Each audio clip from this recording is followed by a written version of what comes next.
If you gained weight after gallbladder removal and nothing you try works, this video is for you.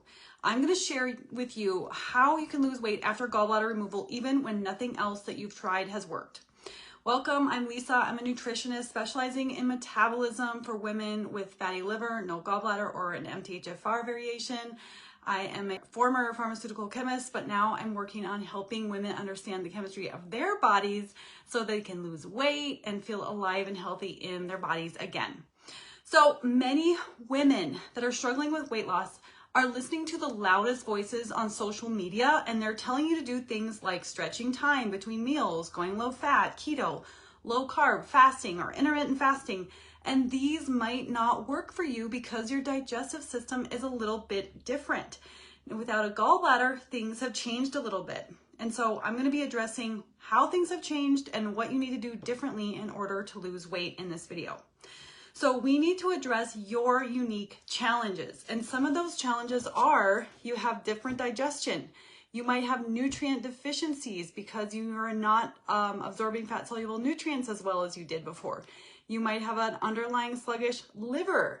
You may have insulin resistance, and you might have a lot of inflammation going on. So let me start by just explaining how your digestive system is different now without a gallbladder.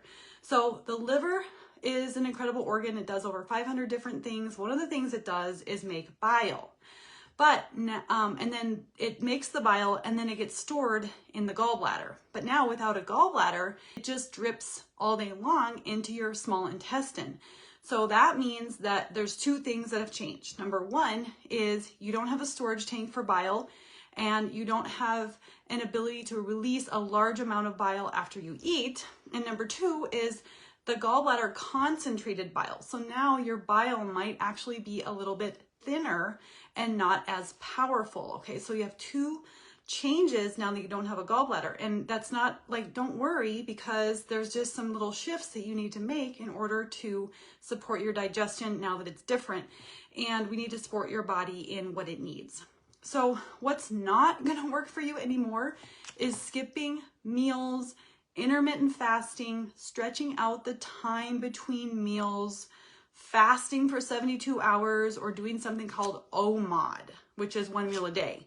Why that doesn't work is your bile is now dripping all day long into your small intestine.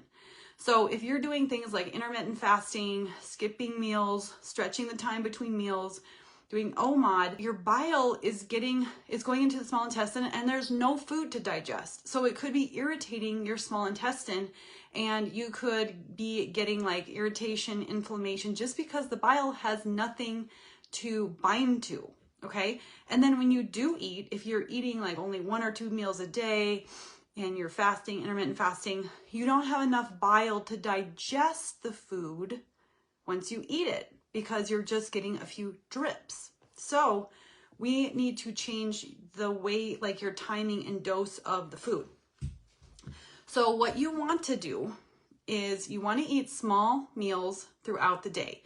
I'm not talking about all day grazing, that's different, but you want to eat maybe 4 to 6 small meals throughout the day, because that's going to time your food better with your bile flow. So you're going to be eating in order to support your bile flow, okay? And this does a lot of things. So number one, it creates safety in your body. So your body's going to know that there's going to be a regular amount of food every 3 to 4 hours, and then it can start relaxing and it can start doing some things that maybe it shut off because it was getting sort of starved of food. So it's going to create safety, which is going to lower your stress hormones, which means your liver can function well. And if you lost your gallbladder, there's a good chance that you had some issues with your liver in the first place. Like your liver was struggling, it wasn't making good quality bile, it was under a lot of stress. And so we really want to support your liver by giving it regular nourishment throughout the day instead of forcing it to shut down when it doesn't get the food that it needs. Now remember, maybe you don't know this, but your liver cannot function on fat and ketones. It needs glucose, okay? It's like one of the only organs that can't function on ketones. Ketones are okay, but if you do ketosis for a prolonged amount of time, it sends a signal to your body that you're in starvation, or there's not a lot of carbs, there's not a lot of nutrients in the environment. And so it's going to start shutting things down that maybe are not absolutely necessary, like detox, okay? Because your body thinks you're in starvation, and so it's conserving energy, and it's not going to be giving your body the nutrients. Your body's not going to use the nutrients for things like detox and maybe healing and repair. So we really want to send a signal to your body that everything is fine and it's safe in the outside world. And that's what eating small, regular meals throughout the day does. And then you're also not going to be spiking your blood sugar. This isn't going to lead to insulin resistance because you're not doing high spikes in your blood sugar. You're just eating a small amount of food. And you're stretching, 3 to 4 hours. It's not like you're eating every 2 hours or every 2.5 hours. You're not constantly eating. It's just small, regular meals. Okay, now number 2, let's talk about what should be in those meals. So the things that your liver needs, like remember, we're supporting your liver and we're also supporting metabolism. You need protein, so 25 to 30 grams of protein. You need some fiber with you need carbs with soluble fiber. So these are things like squashes and sweet potatoes and apples and carrots, root veggies type foods. So these are going to supply carbs, but it's going to be in a fiber matrix that's not going to release the carbs really quickly into your bloodstream. So you're not going to get a big spike. Now, some people, when you start introducing carbs, if you've come from the keto world, yeah, your body is going to respond a little bit differently. It's because it's like, whoa, what are all these carbs? And so it might take a little bit of time for your body to get used to now you're eating carbs. So you might, if you're wearing a continuous glucose monitor, you're going to see some, your numbers are going to go up, but it's normal for your glucose, your blood sugar to go up after meals. What's not normal is for it to stay up, stay high. So it's okay for it to spike for about 2 hours. So it's going to have a spike. And then after 2 hours, your blood sugar should be back in that normal range. The third thing that you want to incorporate in these small meals is some kind of a cooked veggie, something that's going to provide a lot of antioxidants and nutrients that your liver can use for detox. And then the fourth thing is a small amount of fat. So if you've been told you need to go low fat, that's not really true. Your body needs fat. Fat's a really important signal that your body needs. So you're going to want about 1 to 3 teaspoons of fats in each meal. And that could be in the form of the marbling in your protein. It could be in the fats that you use to cook your veggies, like if you roasted sweet potatoes, or it could be in sauces and dressings and vinaigrettes. But you need that signal to your liver. You want to be producing good quality bile, and one of the things that bile needs is a small amount of fats to help stimulate bile production. Okay, let's go on to step 3. You might need digestive support, especially if you lost your gallbladder and you're still feeling really congested in your liver area, or you feel like food is just sitting in your stomach, or you just feel bloated or you have a heavy feeling, you have floating stools or light colored stools. That's a sign that you need digestive support while you're working on improving your liver. And some of the things, some of the components of digestive support is some betaine hydrochloride, which supports more stomach acid, enzymes, which helps to break down your food into smaller bits that your body can absorb, and bile salts, which helps you to break up fat and absorb fat-soluble nutrients. So you could look for something that contains all 3 of those, or you can experiment with just using one at a time and seeing if maybe you need just one. Okay, and then let's move on to step 4 is replenishing nutrients. So if you're trying to lose weight and it's not working for you, you might have a lot of inflammation in your body because you have maybe not been absorbing fat-soluble nutrients like vitamins A, D, E, K, and omega-3s, and some antioxidants. And so you could have a higher level of inflammation because those nutrients are too low. So you need vitamin D and K for insulin sensitivity and keeping calcium out of your arteries. You need vitamin A to support your thyroid and your pancreas, which makes insulin. You need vitamin E to keep your cell membranes really healthy and to have antioxidant support for your cell membranes. And all of these nutrients just help keep inflammation down. So you might want to look at supplementing with some of these nutrients to help your thyroid and your pancreas, insulin, okay?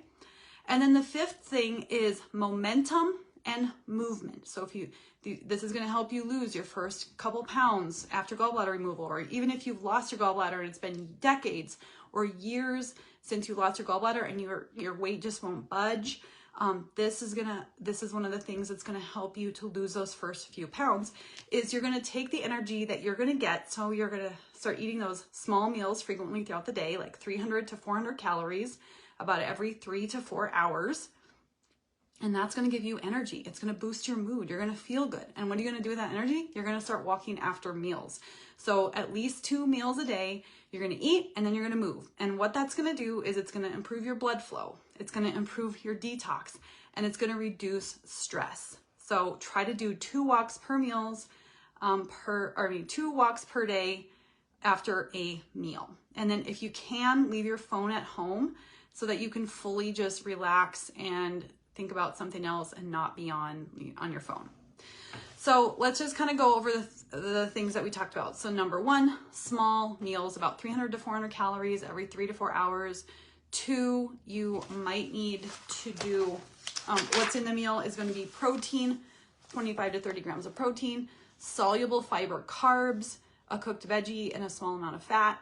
You might need digestive support, and you might need to replenish your nutrients. And these are all going to fire up your metabolism. It's going to give you more energy, better mood, and then you can start walking after meals, and that's going to give you your calorie deficit. It's really going to help the whole system become like a really amazing working machine. And final notes is you don't have to be perfect. Do not worry about having like a bad day every now and then. Everybody has a bad day. Like, I'm having a bad day right now. Today is a really low energy day, but what did I do? I focus on what can I do? And I did have a Starbucks chai latte because I just feel like I needed a little extra energy. And then I paired that with a high protein salad. Okay, so you can have a bad day. You can have a low energy day every now and then. That's okay. I want you to focus on the power of imperfect progress, okay? And try to just get 1% better every day, even if you don't feel like doing any of this. What I want you to do is think about how you're gonna feel after you do the thing. After you eat the high protein meal, after you go for the walk, after you take your digestive enzymes, it's gonna make you feel better. So don't focus on how you're feeling now. Focus on how you're gonna feel when you get it done, okay? So if you want extra help with this, I have programs that can help you. I have a No Gallbladder Game Plan book, which it helps you fix your digestion after gallbladder removal. I have my 28-day liver revival, which helps you to reverse fatty liver. And I also have my full program, which is my Metabolism tune-up, which is my most comprehensive program, and it is specifically focused on weight loss. So if you need help, I have lots of programs available, and I also give you lots of tips, lots of free information in my videos and on my social media. So take care. Thanks so much for joining.